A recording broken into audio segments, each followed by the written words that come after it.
मैं वहाँ शादी में गई, मुझे 1.5 महीने में ही मालूम चल गया था कि वो सरकारी नौकरी मतलब नौकरी नहीं करते हैं, वो किसी प्राइवेट उसमें काम करते हैं।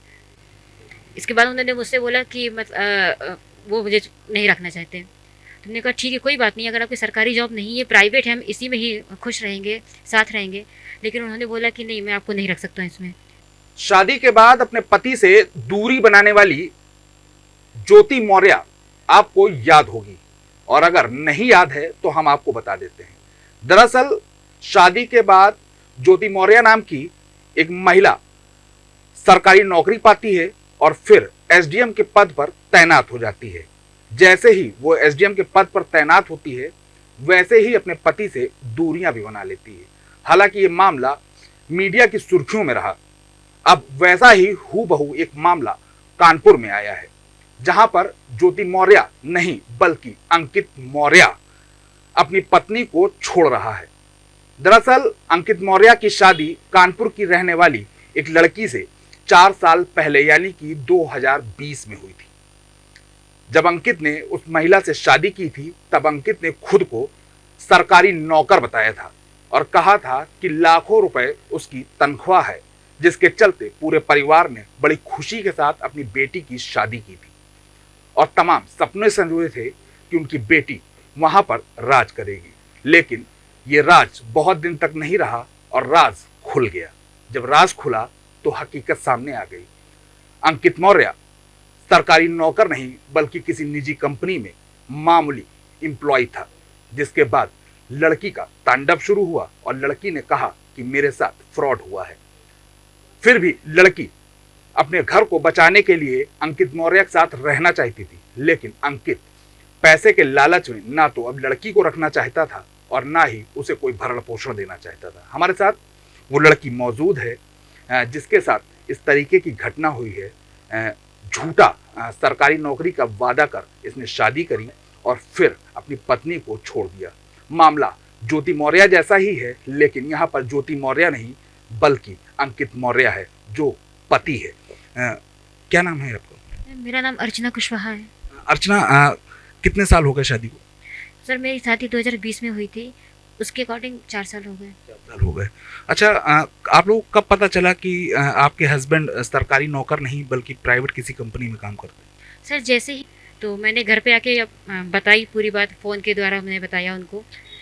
सडनली मेरी वहाँ पर तबीयत ख़राब हुई और रात के 1 बजे उन्होंने मेरे पापा को फ़ोन करके बोल दिया कि मैं आपकी बेटी की तबीयत ज़्यादा ख़राब है, आप उसे ले जाइए, मैं उसका इलाज नहीं कर सकती। तो इसके बाद मेरे पापा सुबह 4 बजे आए और मुझे ले गए। जैसे मैं घर पे गई, उन्होंने मेरा नंबर ब्लॉक कर दिया, पूरे परिवार ने मुझसे बात नहीं करना चाहा, व्हाट्सएप पे उन्होंने ब्लॉक किया था। इसके बाद मैंने जब कॉल से मैंने बात की तो मुझे उल्टी सीधी गालियाँ देने लगे और इसके बाद कहते मैं तुमको नहीं रख सकता। मैं जब घर पे पहुंच भी नहीं पाई थी, उनकी माँ ने जो शादी करवाते मेडिएटर होते हैं, उनसे उन्होंने बोल दिया मैं इस लड़की को नहीं रख पाऊँगी और आप मेरी हेल्प कर दीजिए, मदद कर दीजिए इस लड़की को दूर करने के लिए। अच्छा, आप लोगों ने एक मुकदमा भी न्यायालय में फाइल किया था, तो वो मुकदमा किस लिए था? सर पहले तो मैंने मुकदमा इसलिए किया था ताकि हमारा रिश्ता बन जाए, लेकिन बहुत मैंने प्रयास किया, मेरे पिता ने भी बहुत प्रयास किया, उन्होंने साफ मना कर दिया। उन्होंने बोला कि मैं तुमको नहीं रख सकता। इसके बाद ही मैं सर के पास अपनी प्रॉब्लम लेके आई, सर ने मुकदमा दायर किया। इसके बाद भरण पोषण का भी केस लगाया उन्होंने। सर का कहना और मेरा भी यही कहना था कि अगर आप नहीं रख सकते हैं तो मुझे खर्चा तो दे सकते हैं। तो उन्होंने खर्चा देने के लिए भी मना कर दिया और मुझे रखने के लिए भी मना कर दिया। तो फिलहाल कानपुर में एक अजीबोगरीब मामला सामने आया है, जहां पर सरकारी नौकरी पाने के बाद पत्नी नहीं बल्कि सरकारी नौकरी का झांसा देकर खुद को सरकारी नौकर बताकर एक पति ने अपनी पत्नी को छोड़ दिया है। हमारे साथ वकील साहब भी हैं, उनसे ही बात करेंगे कि आखिर पूरा मामला है क्या। वकील साहब, 2020 का ये मामला बताया जा रहा है, आज लड़के को जेल भी हो गई, तो लड़का रखना भी नहीं चाहता है और नौकरी भी सरकारी नहीं है, भरण पोषण भी नहीं देना चाहता है, तो किस वजह से जेल भेजा गया आज उसे? पहले तो मैं आपको अपना परिचय दे दूं। मैं संजय कुमार सिंह एडवोकेट कानपुर से बोल रहा हूं। ये मामला बहुत ही दुखद है। इस मामले को पहले हम लोगों ने बहुत प्रयास किया थाना पुलिस में बैठा करके, ताकि कुछ कोई सुलह हो जाए, लेकिन जो इनका हस्बैंड है जिसने अपने को पहले बीएसएनएल में बताया था कि मैं असिस्टेंट मैनेजर हूँ, लेकिन जब इस तहकीकात में देखा गया कि वो असिस्टेंट मैनेजर नहीं है बल्कि BSNL के तहत ही एक मामला निजी कंपनी है AIJS, उस निजी कंपनी में जो लड़का है वो लड़का उस कंपनी में एक मामूली सा क्लर्क है, जो कि न्यायालय के पटल पर उसने अपने आप को लाया है कि मैं एक मामूली क्लर्क हूँ, जबकि शादी ये कह करके किया कि मैं BSNL में असिस्टेंट मैनेजर हूँ। अब चूँकि बात नहीं बनी तो एक एडवोकेट होने के नाते हमने सबसे पहले 498 का मुकदमा किया, जिसमें कि वो हाई कोर्ट चले गए। हाई कोर्ट में 3 बार मेडिएशन हुआ, उस मेडिएशन में लगातार हम गए, कोई सेटलमेंट नहीं हुआ, लड़का रखने को तैयार नहीं था। फिर उसके बाद में मेडिएशन फेल हो गई। जो मेंटेनेंस का मुकदमा था, उस मेंटेनेंस के मुकदमे में ऑनरेबल कोर्ट ने 10,000 पर मंथ बांधा। उसमें क्या हुआ कि 126(2) उन्होंने अप्लाई किया, लेकिन फिर वो भाग गए, पेमेंट देने को तैयार नहीं हुए।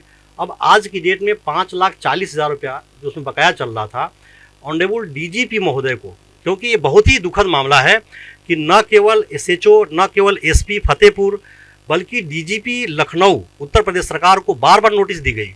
उस नोटिस को देने के बाद भी जो विपक्षी है उसका एक सगा भाई, छोटा भाई सिपाही है, और ऑनरेबल कोर्ट के पटल पे भी मैंने इस बात को रखा कि एक सिपाही अपनी इतनी औकात रखता है कि ऑनरेबल कोर्ट के ऑर्डर का कंप्लायंस नहीं हो पा रहा है।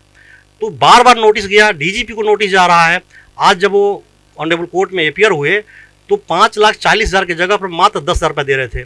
लेकिन बहस के दौरान ऑनरेबल कोर्ट को नगवार गुजरी कि तमाम ऐसे मामले जो दिखाए जाते हैं कि अगर पैसा नहीं दिया तो हस्बैंड अगर सुसाइड कर लिया तो क्या होगा, क्या किडनी बेच के पैसा देगा। तो मैंने ऑब्जेक्शन किया कि ऑनरेबल कोर्ट के सामने ओपन कोर्ट में आप थ्रेटिंग करके आप जो कर रहे हैं वो एक्ट आपका सही नहीं है, रेलिवेंट नहीं है। कोर्ट ने बहुत पहल किया, लड़की भी नहीं चाहती थी कि मेरा हस्बैंड जेल जाए, लेकिन आप रखना भी नहीं चाहते हैं, आप अपनी पत्नी को भरण पोषण भी नहीं देना चाहते हैं, नाते रिश्तेदार सब विफल हो चुके हैं। तो जहाँ तक मैं समझता हूँ कि इस लड़की के पास और एक इंसान होने के नाते, एक एडवोकेट होने के पास मेरे पास कोई विकल्प नहीं था। अंततः इस मुकदमे में कोर्ट ने इनके पति अंकित मौर्य को, जो कि फतेहपुर निवासी हैं, उनको जेल भेज दिया। तो देखिए, फिलहाल अभी तक हम लोगों की नज़र में ज्योति मौर्य का केस बहुत दिन चर्चा में रहा। तमाम पतियों के साथ सिंपैथी रही, क्योंकि तमाम लोगों ने अपनी पत्नियों से सरकारी नौकरी करवाना भी बंद करा दी। लेकिन यहाँ पर दूसरा पहलू सामने आया, जहाँ पर एक पति खुद को सरकारी नौकर बताकर शादी करता है और फिर अपनी पत्नी को अपने साथ नहीं रखता है। लेकिन आज न्यायालय ने एक बड़ा फैसला सुनाया। जिस तरीके से पत्नियां बदनाम हो रही थी ज्योति मौर्य के केस के बाद, तो वहीं एक पति भी ज्योति मौर्य की ही तर्ज पर अपनी पत्नी को छोड़ रहा था और न्यायालय ने उसे जेल का रास्ता दिखा दिया।